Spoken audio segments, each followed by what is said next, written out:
Türkmenistanda raýatlaryň biometrik pasport almak bilen bagly kynçylyklary saklanyp galýar.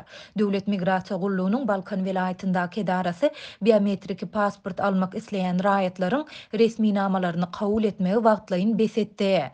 Azatlyk radiosynyň sebitdäki habarçysy bu ýagdaýyň para berimiň möwjemegine getirendigini aýdýar.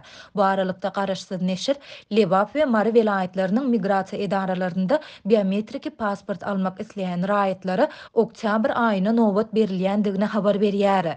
Geçen hepde 150 töweregi adam Balkanabad migrasiýa edarasynyň öňünde üýşende, olaryň arasynda canly nowbatyň üstünde ýakalaşma boldy. Bu wakadan soň Balkanyň migrasiýa edaralary biometrik pasport bermegi besetdiler. Hatda raýatlaryň resmi namalaryny tapşyrmagy üçin nowbat jetonyny hem bermeýärler diýip habarçymyz 12-nji maýda aýtdy. Migrasiýa resmileri bu çäreleriniň sebäbini biometrik pasport üçin blankanyň ýokdugy bilen düşündirýärler. Ýöne habarçy para beren adamlaryň biometrik pasportyny bökdünçsiz alyp bilýändigini aýdýar.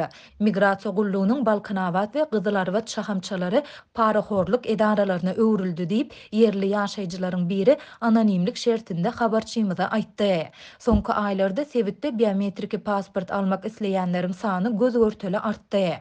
Habarçy muňa ýiti ykdysady kynçylyklaryň arasynda sebitdäki türkmen we daşary ýurt nevit firmalarynyň yerli işgärleriň sanyny azaldyp, köp işgäri işden çykarmagynyň sebäp bolandygyny aýdýar. Soňky aýlarda müňläp Balkanly işsiz galdy. Bu Balkanlar biometrik pasport alyp Gazak, Rus, Amerikan we Azerbaýjan tanışlary arkaly bu ýurtlarda nevitçilik kärini dowam etdirmek isleýärler. Şol sebäpli sebitde biometrik pasporta bolan talap artdy Dip habarçy belledi. İlat arasında biometrik pasport diýilip tanalýan Türkmenistanyň raýatynyň Türkmenistandan gitmek we Türkmenistana gelmek üçin pasporty 2013-nji ýyldan başlap ýurtdan çykmak üçin adaty raýatlara zerur bolan ýeketäk resmi nama hökmünde kabul edildi. Ondan ozal ýurtda hereket eden içerki pasportyň daşary ýurda çykmakda ulanylmagyna kanun esasında gadagynçylyk girdildi.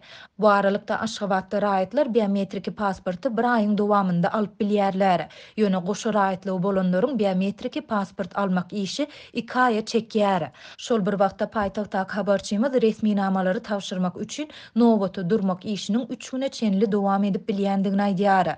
3 günläp nowbata garaşmak islemeýänler para berip öňünden nowbata ýazylýarlar. Birinji gün nowbata durýarsyňyz, üçünji günde raýatyň eline kwitansiýa berilýär. Bu kwitansiýada raýatyň haýsy günde we sagatda resmi namalaryny tapşyryp bilýänligi görkezilýär. Ýöne migrasiýa edarasynyň garawylyna 150 manat berip öňünden şahsy maglumatlaryny tapşyran adamlaryň atlary nowbat sanawynyň başyna ýazylýar.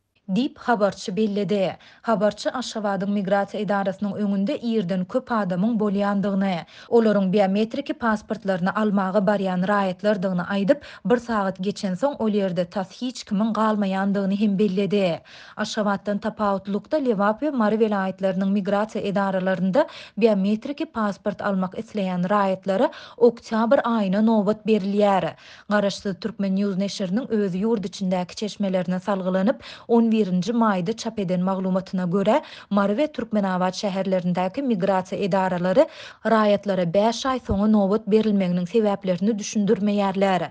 Bu aralykda biometrik pasport almak ýa-da onu täzelemek isleýän adamlaryň sany gün saýyn artýar. Neşir bu ýagdaýlaryň arasynda özleriniň nowbaty durman ýa-da bolmalysyndan has çalt pasport alyp berýän araçlardygyny öňe sürýän hilegärleriň sanynyň köpelýändigini hem aýdýar. Bu adamlar kanun goruýjy edaralardaky ýa-da migrasiýa gullugyna tanışlaryna salglanýarlar. Käbir adamlar olary onanyp az bolmadyk mukdardaky pul terişdetini berýärler. Ýöne soňu bilen olaryň hilegärdigi anyklanýar. Sebäbi bu adamlar pul alyp pasportlary taýýarlap bermän 5-6 gün geçen soň mobil telefonlaryny öçürýärler we ýitirim bolýarlar. Dip neşir belleýär. Azatlyk baýdylanlar barada döwlet migrasiýa gullugyndan we onuň ady agdalan şahamçalaryndan kommentari alyp bilmedi. Türkmenistanda raýatlaryň biometrik pasport almakdaky kynçylyklary şu ýylyň başynda güýçlenip başlady. Ýurdun käbir tewitlerinde biometrik pasportlar üçin nowbatlar ençeme aý soňa berilse, käbir welaýatlarda pasport bermek işi wagtlaýynça togtadyldy. Habarçylarymyz bu kynçylyklaryň ýurtda dowam edýän ykdysady krizisiň we giň ýaýran işsizligiň arasynda daşary döwletlere gitmek isleýän raýatlaryň göz görteli köpelen mahaly güýçlenendigini aýdýarlar. Türkmen häkimetleri bu ýagdaýlaryň sebäplerini açaçan düşündirmän geçen aýlarda käbir sevitleriň migrasiýa idaralarynda barlyklary hem geçirdiler. Ýöne bu barlyklar kynçylyklaryň çözülmegine we para berimiň aradan aýrylmagyna kömek etmedi. Deňeşdirmek üçin aýtsak, Merkez Aziýanyň beýleki ýurtlarynda raýatlar biometriki pasporty Gyrgyzstanda 1 günde, Özbekistanda 10 günde we Gazagystanda 15 günde alyp bilýärler. Galybersede Türkmenistan öz raýatlaryna biometriki pasporty diňe ýurdun içinde berýär. Köp ýurtdan tapawutlykda daşary ýurtlardaky türkmen diplomatik wekilhanalarynda pasport bermek gözeňinde tutulmaýar. Şu sebäpden pasportynyň möhleti gutaran türkmen raýatlary bolýan ýurdundan Türkmenistana barmagy mejbur bolýarlar. Liverpool aýatynyň Türkmenabad şäherine 1970-nji ýyllarda gurulan 4 gatly ýaşaýyş jaýlary abadlyş işlerini mätäşlik çeker. Binalardaky lagym we suw geçirji trubalar şeýlede ýyladyş ulgamlary ençeme ýyllardan bäri abadlanmaýar. Bu barada da Türk radiosynyň habarçysy 12-nji maýda Sewitden maglumat berdi. Türkmenabad şäherine Sowet ýyllaryna gurulan köp gatly jaýlarda inni ençeme ýyllardan bäri çalşylmaýan lagym trubalarynyň çala suw syzyp başlasy daş töweregi ýakymsyz iýis gurşap alýar. Jaýlarda oturar ýaly bolmaýar. Ýerde minlerde lagym suwlary akyp başlasa, jaýlarda oturar ýaly bolmaýar. Erbet iýis gurşap alýar. Diýip bir Türkmenabad ýaşaýjy Sadat radiosynyň habarçysyna gurrun berdi. Köp gatly jaýlaryň onlarça ýaşaýjysy ýerde minleriň aşagyndan çekilen turbalaryň tas ýarym asyrdan gowrak wagt bäri çalşylmaýanlygyny, turbalaryň çüýräp zaýalanyny aýdýarlar. Häzirki günde Türkmenabadda 1970-nji ýyllarda gurulan 4 gatly jaýlaryň 90% doly rekonstruksiýa mätäç. Diýip bir Türkmenabad ýaşaýjy Sadat radiosynyň habarçysyna gurrun berdi. Türkmenabadda Sowetler döwrüniň soňky çäreginde diklenen 4 gatly panel jaýlaryň gurulşynyň habarly bir ýerli ýaşaýjy şol döwürleri ýatlaýar. Ýadymda 1969-njy ýylda Türkmenistany aýaly sowuk boldy. Sonra hatda Amy derýa hem doňup, munyň iý ýany şol wagtky çärjek. Häzirki Türkmenabad şäherini suw basdy. Şol döwürlerde 1970-nji ýyllarda Türkmenabadda köpçüliklerin ýaşaýyş toplumlaryny gurdular. Hatda Taşkentden özbek guruluşçylar hem getirildi. Olar 200 goly 4 gatly ýaşaýyş jaýlaryny galdyrdy. Diýip ýerli ýaşaýjy aýtdy. Ýöne aradan 50 ýyl töweregi wagt geçdi. Sowetler döwrüne jaýly bolan adamlar häzirki günde ýerde minden tydýan ýakymsyz iýsiň ýaýramagyna garşy görüşýärler. Ýerli ýaşaýjylar wagtyl öz aralaryna adam başyna 500 manatdan pul toplap, köne turbalary çalyşdyrýarlar. Üstesine 50 ýyllyk jaýlaryň ýaşaýjylary hojalyk hyzmatlary, lagym we ýyladyş ulgamlary üçin özleriniň her ýyl töleg töleýänliklerini aýdýarlar. Muňa garamazdan Türkmenabadyň ýaşaýyş jaý ulanyş birleşigi lagym ulgamlaryny çalyşmakda zerur bolan guruluş karytlaryny satyn almak üçin hiç ýyly ýardam bermeýär. Azatlyk radiosynyň habarçysy bu jaýlaryň Türkmenabad şäheriniň ýaşaýyş jaý ulanyş birleşiginiň garamagyna durýanyny aýdýar. Türkmenistana hereket edýän ýaşaýyş jaý ulanyş treslери jemaat hojalygy birleşiklerine degişli bolup bu edaralar ýylata hödürlenýän hojalyk hyzmatlarynyň gödäwçiligini öz üstüne alýar. Ýaşaýyş jaý ulanyş birleşigi öý dolandyryş edaralarına guruluşy karytlaryny satyn alyp berse, öý dolandyryş edaralarynyň ustalary awatlaýyş işlerini geçirip turbalary bejerip berýär. Diýip ýerli ýaşaýjy aýdýar. Mary welaýatynyň bazarlarynda we söwda dukanlarynda günewakar ýagynyň we şekeriň bahasy ýene gymmatlady. Azyk önümleriniň bahalarynyň ýygyderli ýokurlanmagy ilat köpçüligini aladalandyrýan esasy meseleleriň biri bolup durýan mahaly Sewitde käbir önümleriň bahalary durnuklugyny saklaýar.